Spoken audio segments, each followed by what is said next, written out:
Hello everybody and welcome. In this video I'm going to show you how to perform soft reset for your earbuds.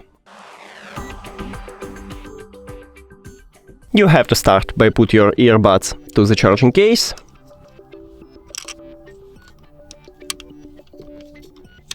And now close the case. These earbuds will disconnect it from your phone, and after that open it and it reconnect to your device. We can also see it at the device list, so just give them some time. Yeah, and we have connected again. That's it. Thank you for watching this video. If you found it helpful, please consider subscribing to the channel and leave the like on the video. It's really important to us. See you later.